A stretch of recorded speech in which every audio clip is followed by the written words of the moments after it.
让每一间公司动作再放快一点，铁路委抓紧赶工，皖北的早稻要熟了，让粮食公司赶快到皖北收购早稻。可这些都需要一点时间呢。现在留给我们的时间不多了，南北市的物价不断的在上涨，过去是收市就能够定价，现在一开市就涨1000块。由此可以推断，沪宁线被炸的消息，说不定已经传回了上海。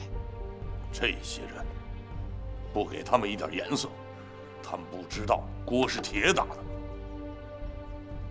现在不光是物价上涨，市面上根本就没有相应的流通物资，商家都是一开市涨价，然后关门歇业。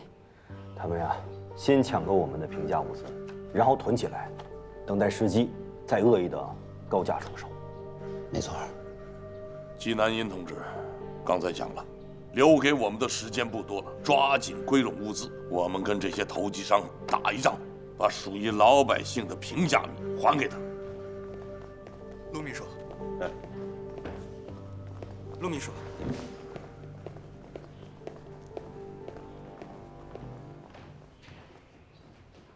准备进去啊？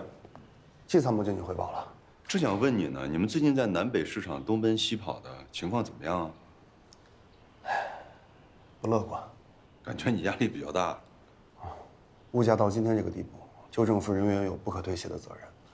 身为旧政府的人员，更多的是愧疚。你别愧疚了，大家现在都是同事，用心工作比什么都强。好，谢谢陆秘书，那我先去工作了。去吧。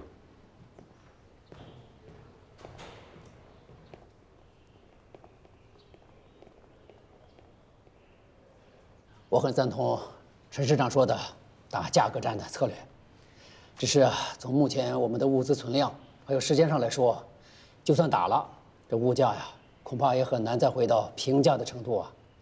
那能降多少？需要多少物资？多少时间呢？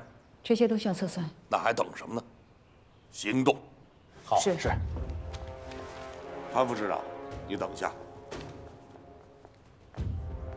物资呢，是上海的生命线。他们赶动物资，说明敌特从来就没有放松对上海的破坏。你们要抓紧时间，查查线索，把那些隐秘在暗处、蓄意破坏的敌特分子一网打尽。陈市长，您放心，我们给您立下过军令状，我们公安系统在半年之内一定肃清敌特。阎王留着慢慢打。那些小鬼呢，先让他们滚到一边去。要得。这回去我怎么跟媳妇说？那也没办法。这日子啊，怎么过得这么苦？可吃了就是娃，故意把妈不了。米不够，现在连烧饭的煤都没了。哎，苦啊！苦哦！哎，怎么空着手就回来了呀？哎，米子里，我问你话呢呀。那些无良的煤商说，他们只卖给大夫，不卖给我们。那怎么办呀？哦，好嘞，陆续了解。等一会儿我在家里拿点给你啊。徐宝宝啊，妈，还是我去工厂讨一些回来吧，还可以用工资抵扣的。不要给工厂添乱了，我们再想想办法。妈，还能想什么办法呀？能想的办法你都想了呀。我先去工厂讨一些回来应应急，没准过几天市场又变了呢。变？我听公安里的人说了，封锁以后啊，上海就没有煤了。现在又是青黄不接的时候，要变只会越变越糟糕。今天煤的没卖，明天说不定米就没有卖的了。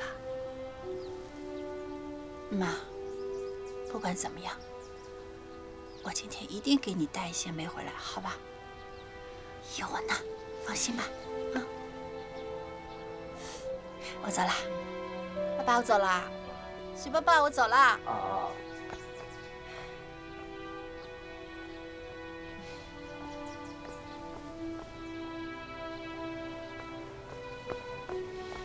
子要吃？你没看见郝宇拿着冷饭走了？我去看看哪家公馆要洗衣服，跟人家商量商量，能不能用煤代替工钱？要不然孩子连口碎的热米饭都吃不上了呀。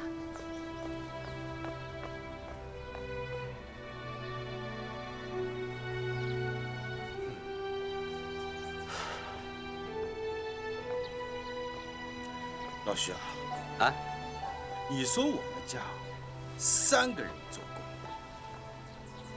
总该有些盈余吧？哎，今天稍微多吃了一点点，到明天啊就得算计着米下锅。现在倒好，连烧饭的煤都没有了。阿兰说的对，不管怎么说，我们还有口吃的。到明早啊，可能很多人连下锅的米都没有嘞。这要是把我逼急了，我把这棚子给拆了，把它当成柴火烧了。什么？弄混他了！这是我屋里下，不是哪屋里下？老子挖他了！你的不就是我的吗？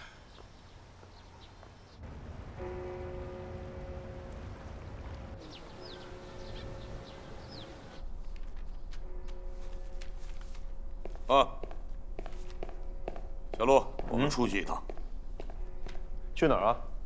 去一趟市场，跟那些个没有物资还敢乱涨价的老板们谈一下。您对打赢价格战这么有信心啊？你记住，人呢，只要有咬定青山不放松的韧劲儿，就没有打不赢的仗。换便装去。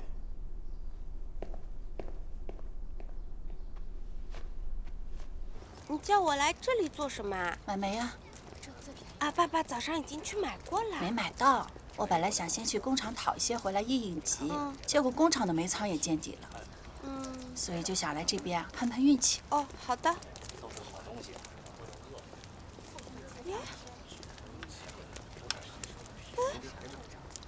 哪能这些就涨了6块洋钿啊？涨多少跟你们不搭嘎的呀。你不就是藏着掖着不想卖吗？哎，师姐，好好说话。就是啊。伯伯，你好呀。是这样的，我们妈妈是洗衣工，我们想买一些碎煤回去，给她煮一些皂角水，好让她不要太辛苦。你能不能看在我们一片孝心的份上，卖给我们一些呀？卖一点点也行。陈。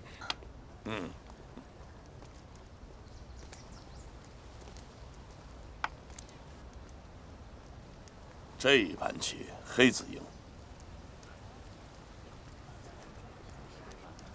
这眼下是平局的趋势，你怎么敢断定黑子赢的了？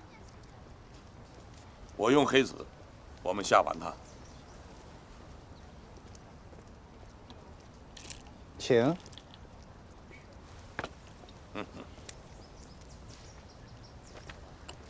但是嘞，我有个条件，我要是赢了，你能不能卖一些燃煤，给这2个女娃娃，怎么样？你赢不了。小陆，哎，你带着这2个女娃娃去市场转一转，把我交给你的任务完成了。好，走吧。好，你们去吧。走吧。请。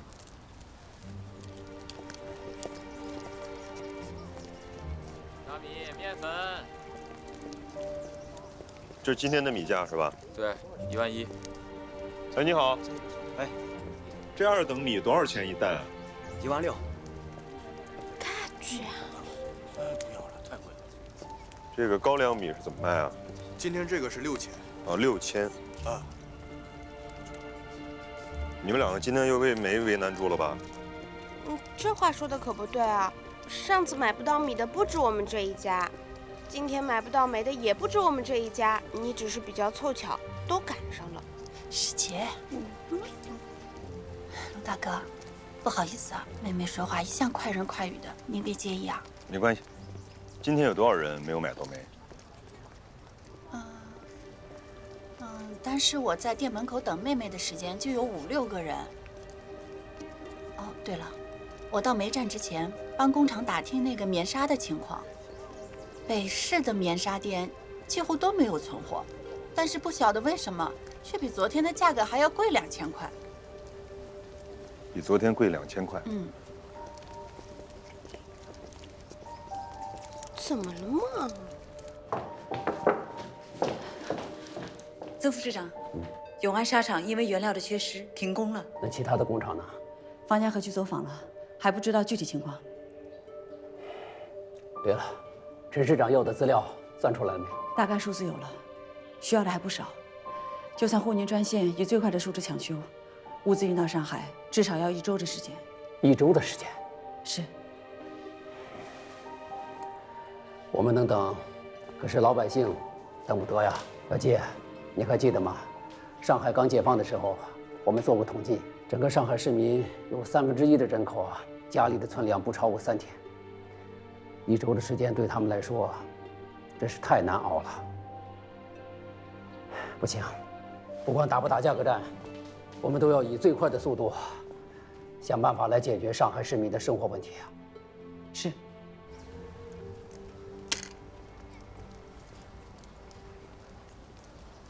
洛子，你就赢了。赢，就要赢全局，不在于这一颗棋子是不是放入局中。先生的气魄令人佩服。那2个女娃娃的煤是不是可以卖了？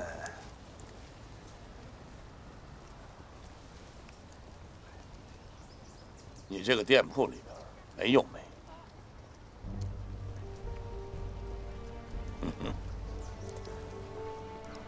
店面太干净了。既然没有煤，我想问一下，你这门口的价目表为什么改了又改，一路上涨呢？我屈居于此，不过是讨一口饭吃。严格的来说，我不是这里店的老板，有些话当讲不当讲的，我就随口一说，您就随耳一听。没错，我这店里是没有煤，不过不出2日，江北矿和淮南矿，他们的煤就会把我这里的铺面铺满，包括后面的仓库。江北矿，丝煤。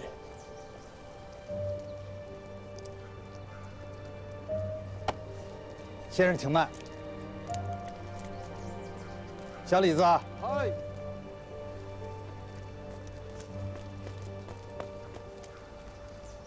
这是店铺头彩头压仓库的煤，拿去给那2位姑娘吧。谢谢了。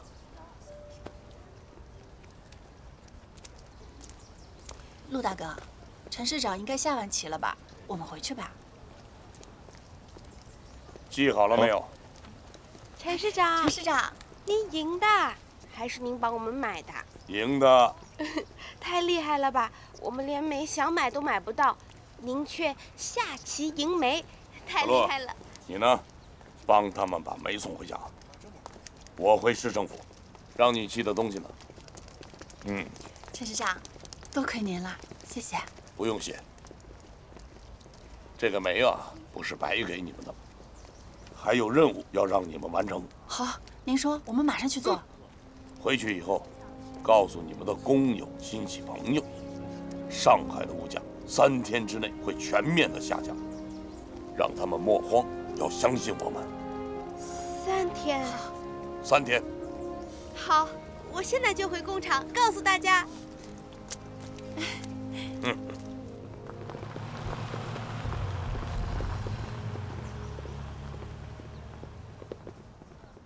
北市场的煤价已经涨到了49000元1吨，大米14000元1担，1天2涨。全上海的煤都是由煤建公司统一配发，现在这些投机商手里根本就没有煤，反而还要炒高煤价，这已经不是投机了，是在公然挑衅我们的政策。他们现在手里是没有煤啊，但是2天之后啊，江北矿的煤就会源源不断的进入到南北市场。丝煤。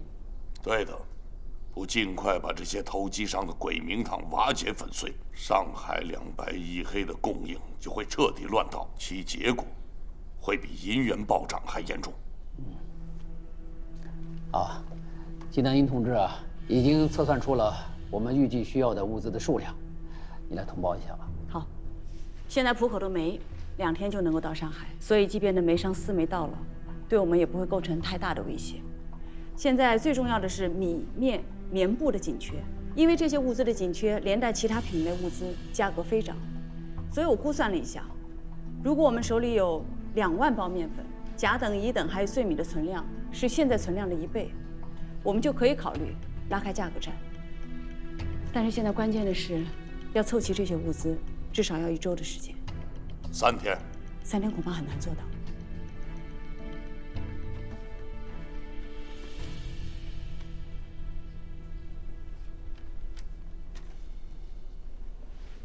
啊，之前啊，由于查封和接管的工作一直没有完成，8大面粉厂都没有开工。现在呢，这2项工作已经进行完了，我们是不是可以发动他们把储存的小麦捐一部分出来，以缓解物资的压力？等到铁路修好，交通畅通，到时候我们再如数的奉还。另外啊，这几天方家和同志走访了伏羲面粉厂，也就是荣毅仁负责管理的工厂，有存粮50万斤。各位领导，我这有一个实际情况必须跟大家汇报一下。啊，你说。我们粮食公司去皖北、常州收购早稻，出乎我们意料的是，在早稻还没有下杆的情况下，就已经全被订购完了。我们是空手而归，所以就算是路修好了，真借了粮食，恐怕到时候还不上。实在不行这样，如果荣先生肯借粮，我们可以交由他的面粉厂啊代磨供粮，代磨的费用由市政府先进行财政支付，成品呢交由我们来分配，剩余的粮款和粮食，将来我们再陆续的交付。这样，本着公私兼顾的原则，既可以缓解我们的压力，也可以使各家工厂缓解他们的资金周转。真的要打价格战吗？物资这么拮缺，万一败了，老百姓的日子就更没法过了。现在老百姓的日子都是买不到粮食，吃不饱饭了。粮棉一旦要是掌握在投机商的手里，就像是银元贩子一样，会对我们的政权构成极大的威胁。所以这一仗必须要打，还要用力的打。纱布粮棉的事情，我们想办法。粮棉之战要是打不赢，我陈毅从今往后不吃干饭。你们记住，这一仗要赢，必须赢。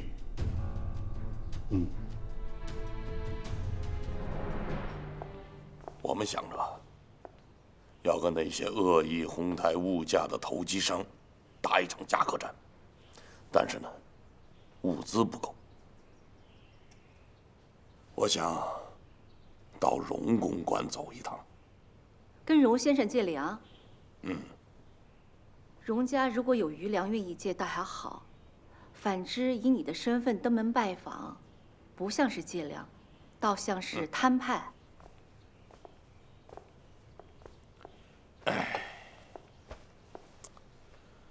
要不我去试一试？你去？我虽然不认识荣先生，但是杨建清女士是进步女性，她一直致力于上海的妇女儿童工作，我可以试一试和她聊一聊。事不宜迟，你马上就去。现在啊？怎么了？紧张了？我什么都没有准备，见面礼也没有，不大合适吧？你是见过大世面的，这种场合不算啥。你记住，求人办事就要实话实说。这事儿是我提出来的，如果我没有办好，我怎么向你交差？你怎么向上海的百姓交差？你呢？是为了上海540多万老百姓解决困难去的。我在家等你的好消息。去吧，去吧。如此，这粮食我不借。我要把它无偿的捐给政府，就由政府统一决定分配到弹模工厂去弹模。这批粮食可不少啊。其实，这批粮食我准备本来是要卖出去的，卖掉的钱我想用来沙场的周转。可是最近物价实在太高了，我反而也不太好卖了。他怕有囤积居奇之嫌。荣夫人说笑了，以荣先生的为人，绝无可能。夫人，今天既然陈市长请您前来，我非常明白他的意思。我特别感谢市长对我的信任，以及对我这个朋友的尊重。我们荣家一定会竭尽全力感谢他的这份信任。谢谢荣先生。来之前，我心里还惴惴不安，不知怎么开口才能不给您添麻烦。夫人真是多虑了。上海的安危，我们荣家责无旁贷。我最近也看了报纸，和了解市场的行情，知道市政府要平抑物价，要救老百姓。我觉得现在不只是缺粮，我回头去各个工厂看一看啊，还有什么棉纱和棉布的货存，到时候我会向二位市长汇报。难怪荣家经营数十年，屡克难关，享誉上海工商界。您考虑事情实在是太周到了。夫人，饭菜已经准备好了。下去吧。走吧，先吃饭。只要大家齐心协力，办法总比困难多嘛。饭吃饱了，才有力气解决问题啊。是啊。那我就缺职不公，叨扰你们一顿晚饭了。只要陈市长不怪我们擅自留您吃饭，不让他们爷几个吃饱肚子才好。你们帮上海市民缓解了吃饭难的问题，这可比他们爷几个吃饱肚子重要多了。请吧。来，夫人，请。陈老总最近是打了一台大戏，唱的那是有声有声。咱们是不是也应该捧捧场啊？你看呐，华东战区现在陆军、海军都在演习休整阶段，前线也没什么战事，咱们是不是应该调整？周转一部分军粮给老百姓当成口粮，对吧？等上海粮食市场稳定下来了，再周转回来，对咱们也没什么影响。好，以大局为重。特对我军战士发出倡议，少吃1两饭，节省1顿粮。这还用倡议吗？义不容辞。是，义不容辞。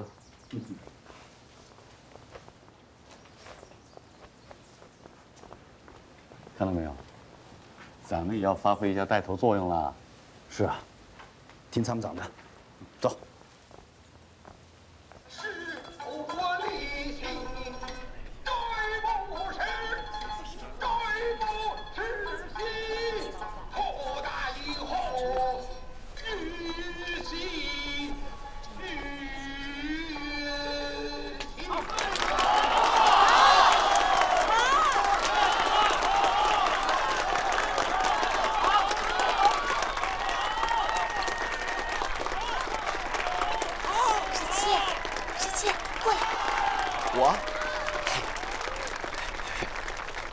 不要了。你怎么老跟这小刺了鬼？什么小刺了？人家是我们的工人阶级朋友。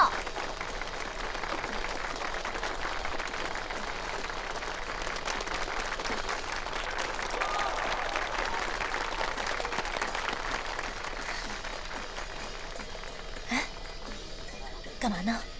不喜欢啊？喜欢？喜欢怎么心不在焉呢？朋友，你以为请周美2位老板来唱出戏，这些大老板就肯捐粮食啊？为了上海能够共度难关，我相信上海工商界的觉悟，还有大家对上海的感情。怎么，你不捐啊？捐呀，捐！算你有觉悟。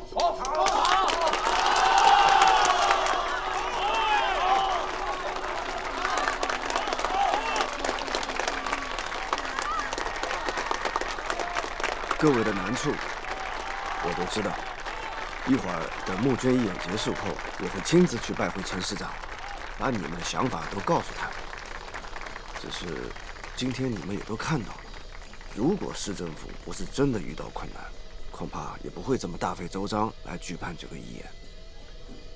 明白，明白，明白。不管怎样，还是先问问看吧。好。哎，请。好好好，谢谢谢谢。哎呀，这个上海滩呐，是个鱼龙混杂的地方。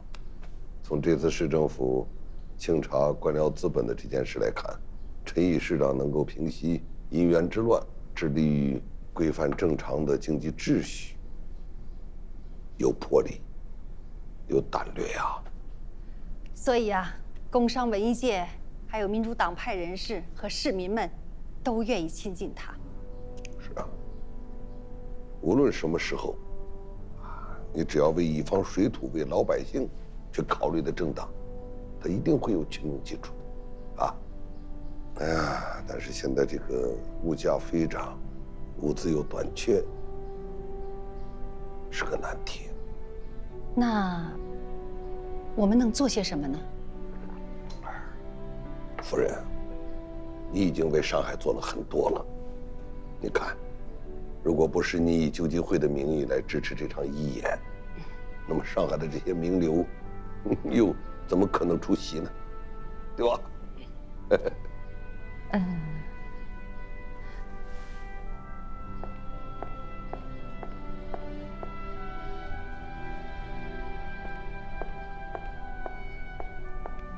黄老，让别人捧场出力，我们也应当有所表示。这是我以个人名义捐出来的钱款，请您代为转交。谢谢夫人，我一定转交。谢谢。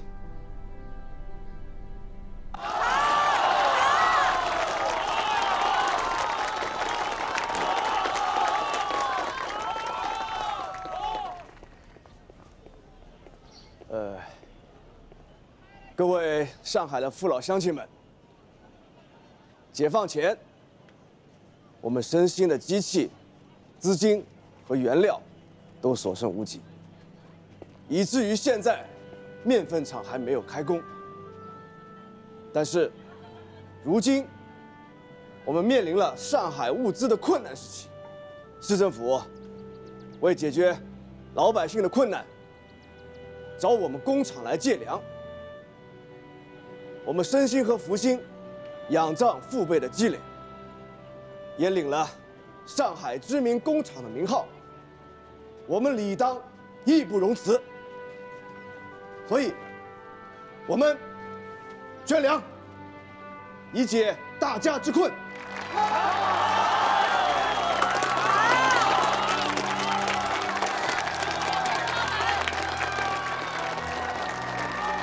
梅先生。周老板，谢谢你。荣先生，谢谢你们呀！哪里？同志们，有了荣先生这样的爱国商人的支持，有了我们工商界同仁好友们的帮助，我们上海啊，一定会度过重重困难，最后走向胜利。在这里啊，我要奉劝那些囤积居奇的商人们呐，赶快收手吧！你们的所有违规和不法行为，损害的不仅是国家和老百姓的利益，最终伤害的必将是你们自己。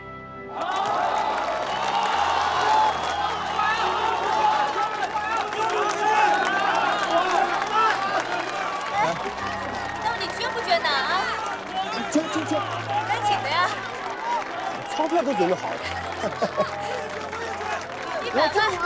我捐款！感谢荣先生慷慨相助。哎，陈市长见外了。有句话不知道当讲不当讲，请讲。这次我们的募捐义演非常成功，影响力也很大，但是很多沙场的朋友都没有来，他们是有苦衷的。怎么了？陈市长，上海的进出口是依靠洋行来的，现在英美法等国家的船只根本都进不来，许多洋行已经倒闭了，生产成本很高，有些纱厂纺出来的纱低于成本价都卖不出去。永安纱厂有300多万斤棉花，还有瑞士纺机，全部都滞留在香港。现在的最大的问题是进不来，也出不去，所以大家都委托我来，想看看市政府能不能帮点忙。小陆，请曾副市长和季参谋来。是。这个忙呢，必须帮，要马上就帮。谢谢，喝茶。陈市长。荣先生来了。你好，曾副市长。我给你引荐一下啊，这位呢，是市政府的经济参谋，是我和曾副市长的得力助手，季南音。您好，荣先生。你好。来，坐着说。来，好，坐。来，坐。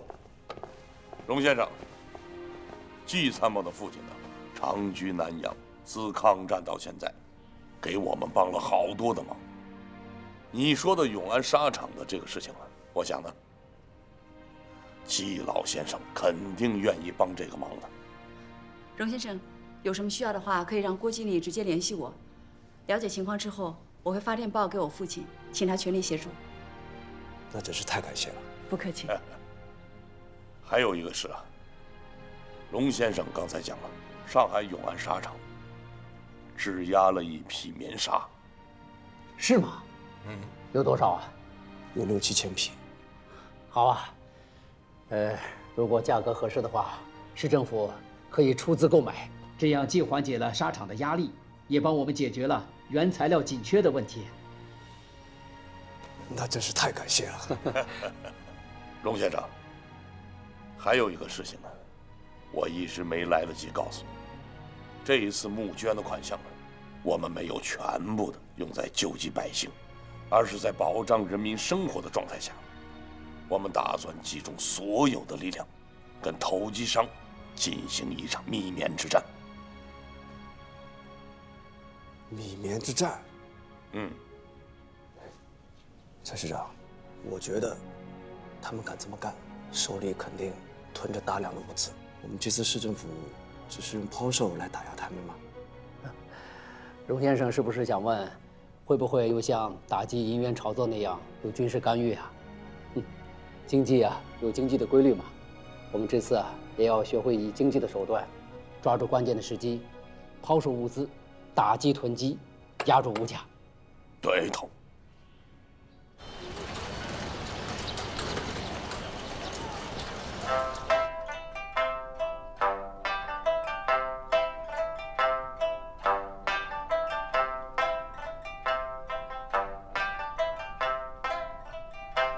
千里谁当？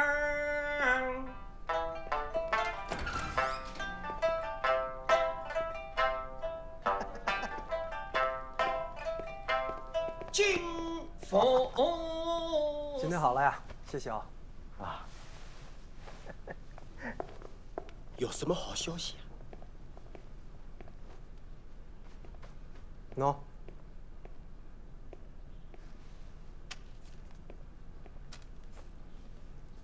我们现在煤有了，米囤了，现在我们穷的只剩下物资了。今天晚上我请客，好好庆祝一下。农大柱啊，请客嘛，还是我来吧。农请客，要么阳春面，要么小馄饨，太抠门了呀。吃什么都一样，填饱肚子好了呀。哦哟，挣那么多钞票，不花它干什么呀？哎，言归正传啊。共产党这回手上的东西也不少。你是说这次义演募捐啊？上海滩有头有脸的都去了，不是捐粮就是捐钱。我看你这步棋算是走错了。他不募捐还好，这一募捐啊，反而让北市的米价比南市贵了500块，这煤价啊更是涨得离谱。他共产党这个仗只要不停，物资呢就是一直短缺的。他募捐能捐个啥？还能捐了养活整个上海滩啊？也对啊。这共产党嘛，就没有搞明白一个道理。他想改革上海的商界，那就是把几十万像我这样的人的财路都断了。啊，以为我们傻啊？伸直了脖子让他们割，让他们共产。哼，司徒啊，有句话你肯定不爱听，但是我得讲，不能把对手逼得太狠，要弄好捂好大家好，这样我们未来的路才走得顺畅嘛。我都晓得这话是谁教给你的。哎，他们早晚把你害了。哎呦！不过这话说也奇怪哦。这次市政府募集了这么多的物资，那个陈毅嘛，只是口头对投机行为进行了警告，并没有什么实际的动作。我也觉得很可疑呀。那么上次银元站呢，用的是警备，官僚资本嘛，用的是军管，那都是强力压制啊。那这次会不会？会什么？多买了几担米，把我毙了哟。对啊，还毙了我。哎呀，这样说我就放心了呀。加上购买滞销的这一批棉纱，棉纱现在的总量一共是10500匹。好的，10500匹。好了，好，那赶快去粮库吧。好的，记得把门关上啊。哎，好。哎，孙金豹来喽！来，谢谢老板。烫。来，吃吧吃吧。慢点。看你们俩，不知道的还以为是情敌呢。哎呦，帮忙好不啦，庆叔啊！我可陆秘书嘛是个好同志，但不是个好情人。我们是革命同志，讲究志同道合。大作啊，南英、庆如、英子加上侬，4个人围着我，天天革命思想，追求进步，我吃不消的呀。吃不消了？哎呀，我的意思是啊，4个人的话嘛，有1个人讲就好了呀。尤其是陆秘书，陈市长身边的人，典型的先进啊。你赶紧喝你的酒了，别讲了。陆秘书，你别介意啊，他这个人吧，就是牢骚多了点，其实人还是很好的。你看今天就是他非要请你们吃饭，说要庆祝一下咱们募捐成功。谢谢你啊，林老板。哎，好说。谢谢表哥，谢谢表嫂。南音，你别乱讲。迟早也是一家人啊，越叫越亲嘛，是吧，表哥？是的呀，还是南英懂事。哎，还是表哥榜样做得好啊，互相谢谢。哎，那荣先生还真是大手笔啊，捐了那么多粮食。那这些粮食是都要送到福兴代工吗？福兴规模大，代工能力强，省时省力。你先喝点水。啊。对了，表哥，有件事情还是要麻烦你啊。什么事啊？永安纱厂要从香港转运一批棉布，还有机器，从水路到上海，你支持一下船只吧。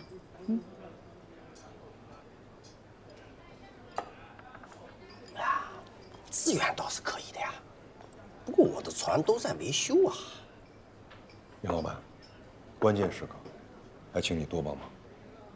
我这个，你让工人加快一下检修进度嘛。对呀，你别让南英为难。就是啊。哎呦，可呀，顾少卿的呀，以后你们2个不要凑在一起了，凑在一起，我这个任务是执行的没完没了了呀。这批物资对于纱厂开工至关重要，麻烦您了。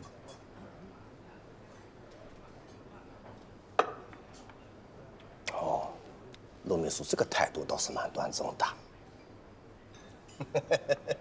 好事。哎，你们搞这么多物资，怎么不像刚进上海那次，放平价量啊？我们这次就是要用实际行动来警示那些投机作乱的人。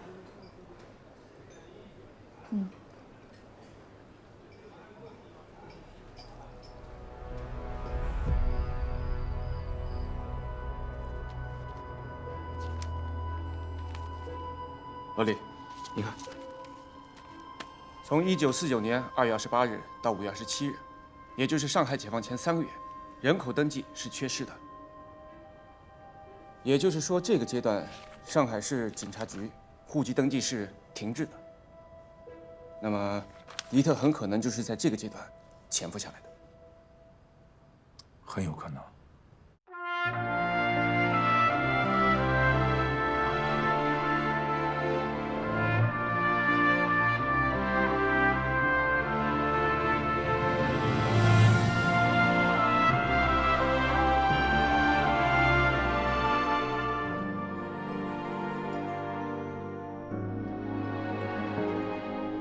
这一路山河，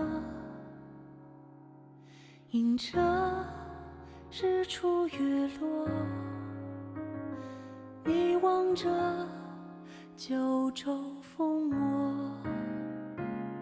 仿若当初的许诺。这一腔炙热，走过风雨如梭，你的足迹曾诉说每方土的波澜壮阔。你是我所有执着，是天地最无畏的宽阔，你是岁月峥嵘的长河，永远有我追随着。你是我所有依托，是心底最眷恋的停泊。你是人间不变的星河，永远有我深爱着，永远有我深爱着，